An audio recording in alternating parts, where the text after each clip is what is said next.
것은 자기의 뜻이 아니요 오직 굴복하게 하시는 이로 말미암음이라. 지금 이 내용은 사람에 대한 거예요? 사람 이외의 피조물에 대한 거예요?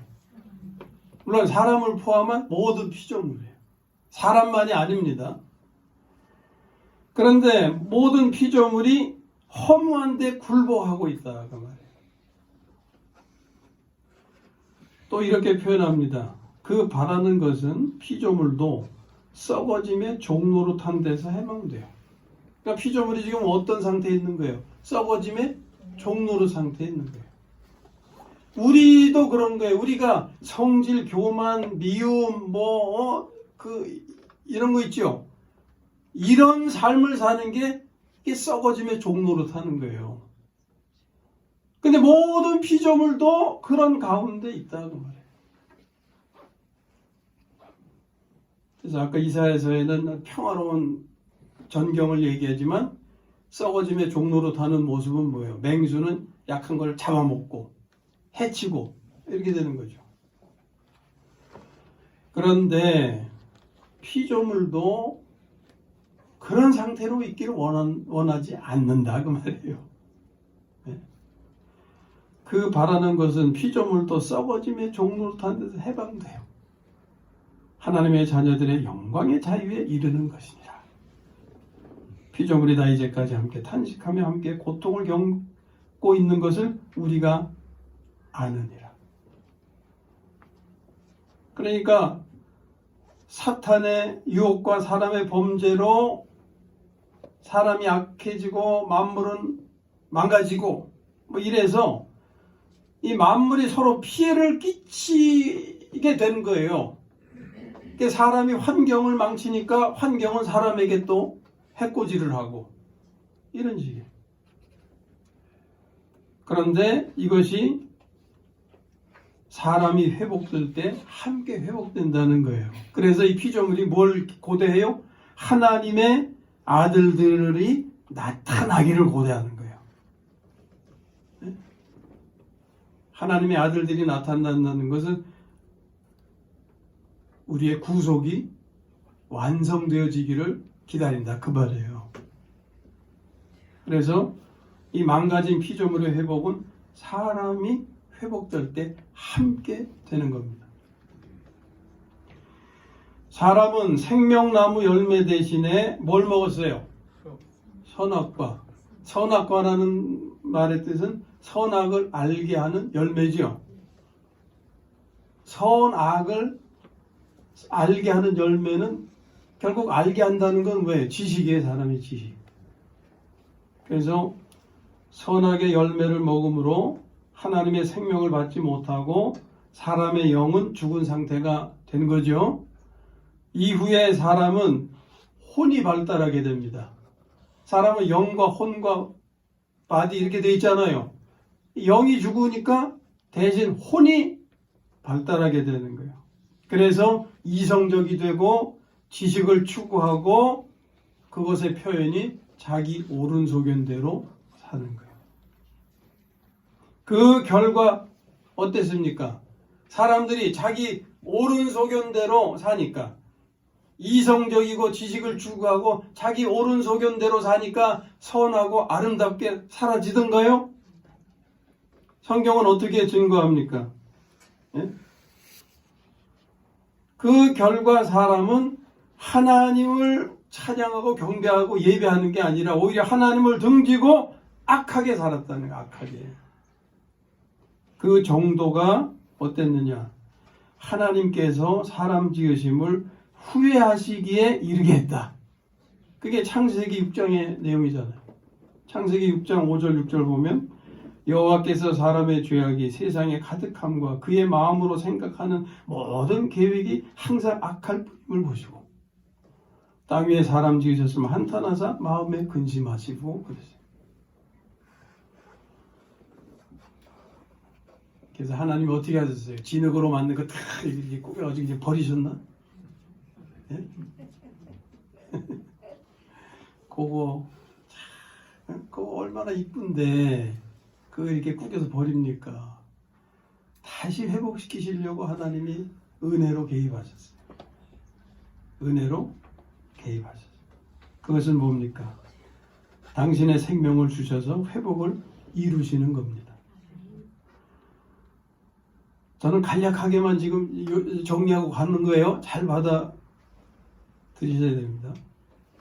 그래서 하나님의 회복 이루시는 방법은 이 생각이 죄를 짓게 했잖아요. 하나님을 거역하고 등지게 하고 자기 옳은 소견대로 살게 하고. 그러니까 어떻게 이 생각부터 처리를 하셔야 되는 거예요. 그래서 고린도후서 10장에서 어떻게 하셨어요? 모든 생각을 사로잡아 그리스도에게 복종시켜야 한다 그랬잖아요. 그래서 하나 되는 삶을 이루어서 서로 생각들이 다르고 그러니까 10사람이 모이면 10조각이 나버려요 그냥. 예? 그걸 그리스도에게 복종시키게 되니까 10사람이 하나가 되더라. 예. 그래서 하나 되는 삶을 이루셔서 화평케 하시고 화목을 이루게 하신 게 하나님의 회복의 은혜였죠. 그래서 깨어진 평화를 회복하신 것인데 거기에 대한 말씀이 에베소서 2장 14절 15절. 그러니까 모든 성경이 다 이런 것들이 이렇게 다 곳곳에 이정표처럼 있다고. 이정표. 우리의 갈 길을 알려주는 표시가. 거기 말씀을 보면 그는 우리의 화평이신지라. 그는 예수 그리스도시죠. 그는 우리의 화평이신지라. 우리는 벌써 하나가 아니라 둘 이상이라는 얘기죠. 우리가 둘이 화평할 수 있어요, 없어요? 제가 아까 10분이 계시면 몇 갈래? 10갈래로 찢어진다고 그러죠. 두 사람도 마찬가지예요. 그 둘도 하나가 안 된다고, 둘도. 예? 둘도.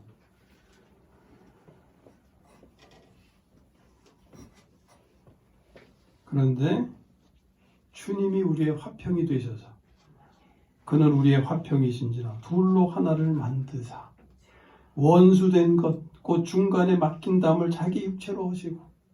무엇 때문에 하나가 못 되느냐? 이 자기 생각 때문에.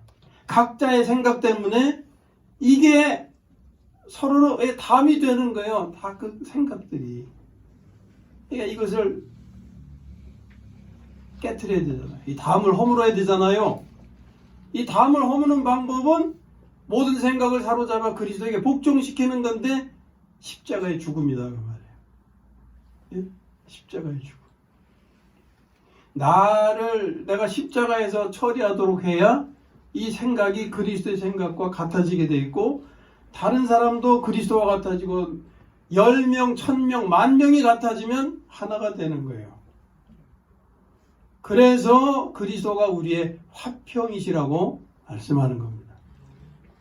그분만이 우리의 화평이 되시는 분이에요. 법정으로 된 계명의 율법을 폐하셨으니 이는 이 둘은 서로 절대 하나가 될 수 없는 이 대상. 특히 유대인과 이방인들이 그랬잖아요. 유대인과 이방인이라고 한 것은 이 둘은 절대 죽어도 하나가 될 수 없는 그런 상대를 의미하는 거예요. 이 둘로 자기 안에서 한 세 사람을 지어 화평하게 하시고 이게 깨어진 평화를 회복하신 것입니다. 그것은 그리스도의 몸을 세우시는 것이었고 그 최종 목표는 새 예루살렘을 건축하는 것이에요. 역사는 이러한 하나님의 뜻을 이루기 위해서 진행돼요. 세상 사람들은 그런 시각으로 볼 수가 없지요. 이 역사가 이 천지의 주제가 누구? 하나님. 대한민국의 주제가 누구? 하나님. 아니, 윤석열 대통령이지요. 지금은 문재인 대통령이지만 세상 사람들은 그렇게 생각한단 말이에요. 그러나 우리의 시각은 그들이 볼 수 없는 것을 보는 우리는 대한민국의 주제는 누구시라고요? 하나님. 하나님이시고. 문재인 대통령이나 윤석열 대통령이 지나가는 사람들이고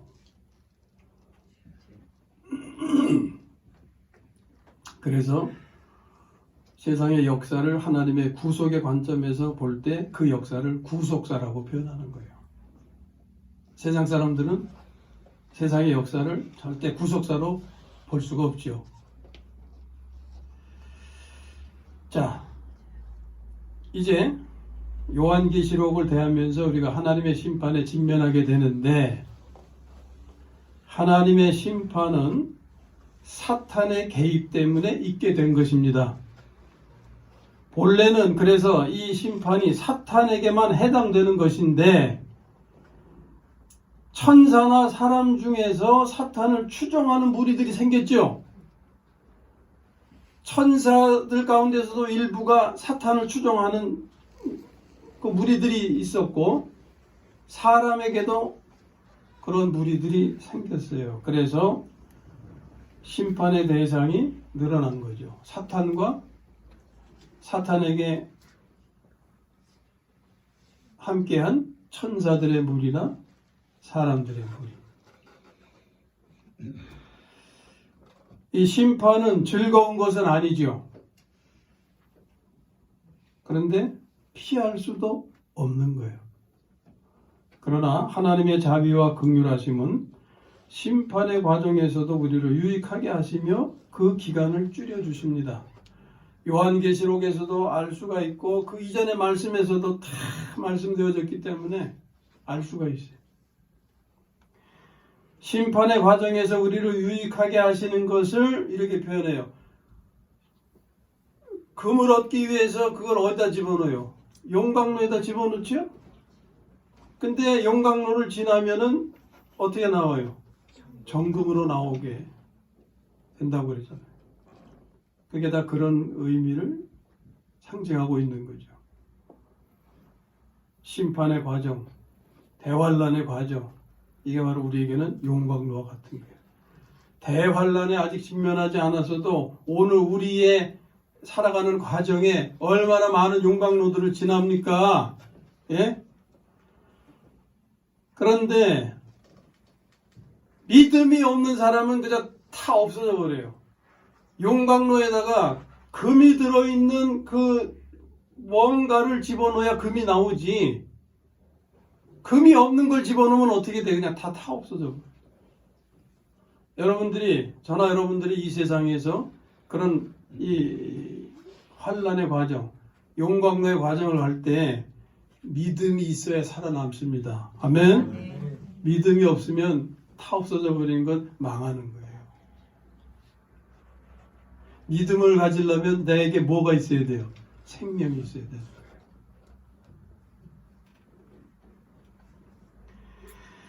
그래서 심판의 과정에서 우리를 유익하게 하시는 것은 그 정금같이 나오게 하시는 것은 뭐예요? 우리를 변화시켜서 새 예루살렘 성의 건축재료, 곧 보석이 되게 하시는 거죠. 이게 우리를 유익하게 하시는 거예요. 그러니까 우리가 환난과 고통, 어려운 상황 만나도 걱정할 필요 있어요, 없어요? 내가 주님을 영접한 사람, 주님을 생명으로 받은 사람이라면 걱정할 필요가 없는 거예요. 왜? 나는 더 유익하게 나올 것이니까. 하나님이 그렇게 말씀하셨으니까. 근데 이걸 말씀을 알지 못하고 믿지 못하면 그 환난과 어려움 속에서 그냥 시달리다가 벗어나지 못하는 거예요. 힘들고. 그리고 그것이 우리에게 어려우니까 그 기간을 줄여주십니다. 마태복음 24장 22절에 보면 이런 말씀이 있어요. 그날들을 감하지 아니하면 모든 육체가 구원을 얻지 못할 것이나 그러나 택하신 자들을 위하여 그날들을 감하시리라. 아멘. 얼마나 하나님이 세밀하시고 자비하십니까? 하나님이 우리를 지으셨기 때문에 우리가 어떤 존재인지 우리 체질을 아신다고 그랬어요. 시편 103편 14절에 보면은 그가 우리의 체질을 아시며 우리가 단지 먼지뿐임을 기억하심이로다. 감당할 수 없으면 피할 길을 주신다고도 하셨잖아요. 그러니까 우리가 사는 그 삶의 과정 현장에서 어려움이 없고 고난과 고통이 없으면 그거 제일 좋겠죠. 근데 없을 수가 없거든요. 그러나 그런 상황에 직면할 때 이 말씀을 알고 믿게 된다면 우리는 당당하게 담대하게 맞서 싸울 수가 있게 될 겁니다. 두려워하지 않고 걱정하지 않고 오히려 이 과정을 통해서 하나님이 날 어떻게 또 유익하게 하시나 이렇게 기대하면서 오히려 맞이하게 돼요. 이게 다른 거예요. 지난 주일에는 우리가 대환란에서 보호받는 길에 관한 말씀을 나누었죠. 하나님은 우리를 보호하시기를 원하시는 분입니다. 성경의 모든 말씀이 우리를 보호하시기 위한 이정표와 같은 거예요. 그 이정표는 우리에게 사망과 생명의 길을 안내해 줍니다. 신명기서 아까 말씀드렸는데 신명기서에 보면 30장 19절에 이렇게 말씀해요. 내가 오늘 하늘과 땅을 불러 너희에게 증거를 삼노라. 내가 생명과 사망과 복과 저주를 내 앞에 두었은즉 너와 내 자손이 살기 위하여 생명을 택하고. 아멘. 이정표죠 이게. 이정표를 보고 이 길로 가야 되겠다. 생명의 길을 택하라 그 말이에요. 그리고 성경은 그리스도의 몸에 대해서 말씀하죠. 그리스도의 몸이 뭐라고 그랬어요? 오늘 우리에게 구원의 방주라고 그랬잖아요. 그리스도의 몸은 참된 교회 생활을 하는 것이고 참된 교회 생활을 힘쓰게 되면 현실에서는 하나님의 복을 실제되게 해서 누린다 그랬잖아요. 참된 교회 생활을 통해서 하나님의 심판을 대비하자 그러면 심판만 대비하는 것으로 알아요. 그건 당연한 것이고 이 세상에 사는 동안에 하나님이 우리에게 축복하신 그 말씀을 실제되게 해서 자기 것으로 삼아서 누리게 하신다 그 말입니다. 거기에 그런 내용이 다 들어있는 거예요. 그 이정표입니다.